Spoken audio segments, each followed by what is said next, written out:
Selamat petang, salam sejahtera saya ucapkan kepada semua.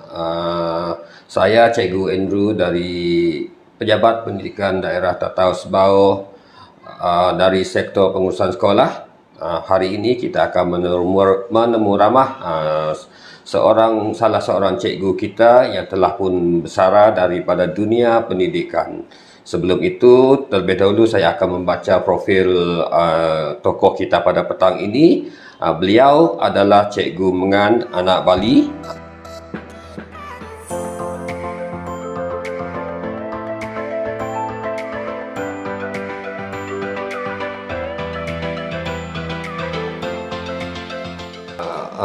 Seterusnya Cikgu, sepanjang Cikgu berkhidmat selama hampir 30 lebih tahun kan, boleh ceritakan anugerah-anugerah yang sudah diterima oleh Cikgu sepanjang berkhidmat sebagai seorang guru. Terima kasih. Sepanjang berkhidmat sejak dari 82 sehingga 2021, kita pelbagai lah. Kalau nak pada tahun 1997 tu saya dah berada di Genaan lah, di SK Sungai Genaan 1997. Jadi pada 2002 saya masih berada di SK Sungai Genaan. Saya ni yang saya masih ingat Cikgu Rani, Cikgu Marilyn, guru besar Labang. Dia mengajar matematik.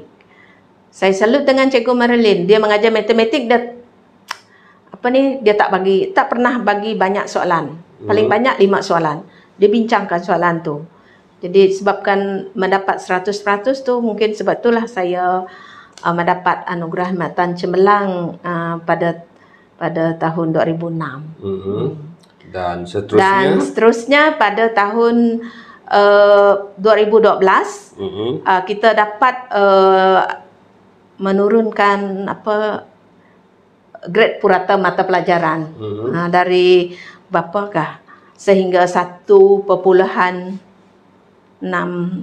kah. Jadi saya mendapat sekali lagi anugerah Matan Cemerlang. Lepas tu mendapat New Deal, tawaran baru guru besar. Dan untuk tawaran baru guru besar tu saya pergi ke Bangi lah, Selangor. Di situ terima New Deal tu pada tahun 2012. Dan untuk penghormatan setia kita terima pada tahun 2012 dah kat situ, penghormatan setia. Saya ingatlah 2012. 2008? Mungkinlah, terlupa saya. And then pada 2014, 17, 16, 17 saya dapat pingat Matan Terpuji. 2015. 2015 saya mendapat pingat Matan Terpuji. Itu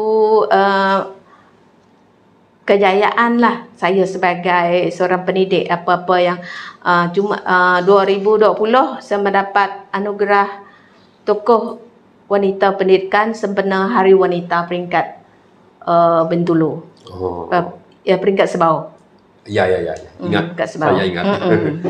Okey, waktu itu contoh memang ada cabaran sebagai seorang guru, memang agak hebat lah sebab keadaan jalan apa semua, rintangan yang memang ada lah.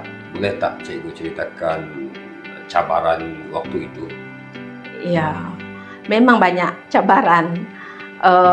Kalau saya ceritakan dari awal, kalau dari Kuala Binyuk dulu, dan saya dah beranak, jadi memang tak merasa nak pergi ke Bintulu.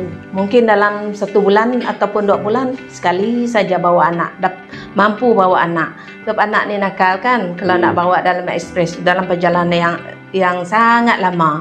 Yang menangis lah, inilah paling memeningkan kepala saya. Jadi bila perlu barang keperluan harian kami anak beranak, suami saya kirim guna ekspres. Sebab dia tinggal di Bintulu. Oh, suami tinggal di Bintulu. Dulu mula dia masih tinggal di Brunei, saya di Maktab. Bila saya dah keluar, dia tinggal di Bintulu. Jadi dia duduklah di rumah kami di Bintulu, bekerja di Bintulu lah. Kami anak beranak yang tinggal di sana tu, tinggal bersama dengan mak mertua dan bapak mertua. Tu cabaran duduk di Kuala Binyuk. Kalau cabaran di Bukit Mawang, mula pergi di Genaan paling teruk juga. Dari Bintulu kita naik ekspres pergi Kuala Genaan. Kalau airnya kering, mula-mula kita dapat masuk dengan perahu. Ada pertengahan jalan nak pergi ke sekolah tu memang tak dapat masuk. Itu orang kalau di ekspres, kalau tengok kami guru-guru dari Genaan, dia kata apa hal ni, banjir kah? Sebab kami selalu pakai seluar pendek dalam ekspres. Bila musim kering kami pakai seluar pendek. Tak kiralah siapa, turun semua tarik perahu dalam lumpur, tarik perahu. Perempuan ke laki kah, sama-sama barang saja yang saya sebab saya bawa anak kan, anak saya ada orang kecil, anak sajalah duduk dalam perahu. Itu masa di Genaan. Kalau musim kemarau tu memang teruk. Kalau musim banjir? Kalau musim banjir, rumahnya kena banjir juga. Macam sekarang ni lah. Ya, macam sekarang ni. Sikit-sikit hujan turun, kena banjir. Kalau waktu tak dapat nak lari kan, pasal letak anak di atas meja tidur malam tu. Cabaran. Dah memang dah banjir sampai sekarang. Ya ke cabaran di Bukit Mawang? Di Bukit Mawang mula-mula memang tak ada jalan kan. Jadi gunakan ekspres. Dari Bintulu kita gunakan ekspres. Ekspres dapat masuk ke sekolah pada hujung minggu saja, pada hari Rehat. Lepas tu lama-lama tak ada ekspres lagi. Jadi kalau masih ada ekspres, dia tak masuk ke sekolah, kita kena pakai perahu, sambung gunakan perahu. Gunakan perahu dari Tap Timber tu pergi ke sekolah. Masalah lagi kalau orang camp terima, sebab camp balak di situ kan, ekspres tu penuh, dia tak nak bawa cikgu-cikgu lagi.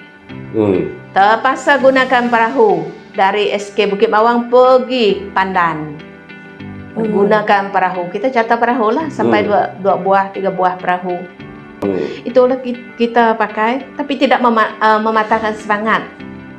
Itulah saya kata dengan cikgu-cikgu yang bersama saya, walaupun kita rasa macam ni, sekarang semua cikgu-cikgu yang dah berpindah dari Bukit Mawang, dia kata masih rindu dengan suasana di Bukit Mawang. Sebab kita buat macam bila berada di sana, terutama sekali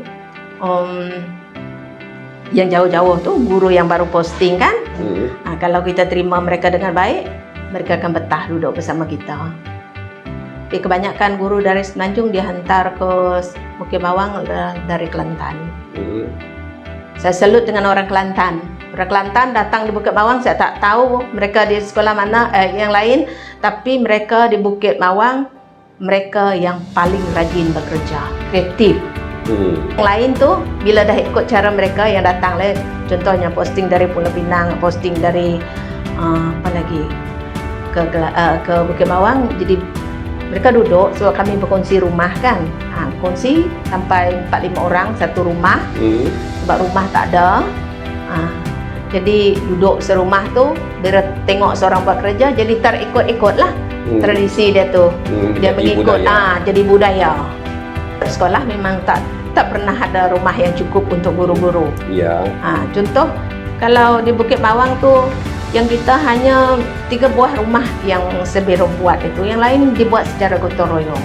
Tak ada tempat, memang tak dapat lari lagi, pasal berkongsi. Cuma yang ada yang bawa keluarga tu, kita terpaksa yang tinggal dekat hujung tu buatlah gotong royong dulu. Bangunan yang lama ada nak roboh tu, kita minta dengan PBD, minta bajet sikit untuk beli papan, untuk beli plywood, kita baiki itu. Kasihan tak, manalah macam tukang masak dia bawa suami dia. penyedia asrama, dia bawa suami dan kalah boleh tinggal bersama. Jadi walaupun macam tu kita anggaplah itu cabaran, tapi cabaran tidak pernah mematahkan semangat sebagai pendidik lah. Kita tetap berjuang, tetap menjalankan tugas kita sebagai pendidik, supaya anak-anak di pedalaman tidak ketinggalan. Iya, betul. Oke, kita semakin seronok mendengar cita-cita cikgu. Oke, seterusnya saya nak tanya tentang pahit manis sebagai seorang pendidik. Kalau dibandingkan dengan sekarang dan dahulu, mungkin cikgu ada pengalaman pahit, ada pengalaman manis yang boleh kita kongsikan. Kalau tak kira pahit manis hidup kita tu, di mana-mana pun memang ada cikgu. Kalau semasa sepanjang saya berkhidmat sebagai pendidik, tak kira di Bukit Bawang kah, di Genaan kah, di Kuala Binyu kah, memang yang paling sedihnya bagi saya lah bila budak-budak itu patah semangat untuk belajar. Ini bila kita cari, apalagi dah hari ini kita ada program Cakna.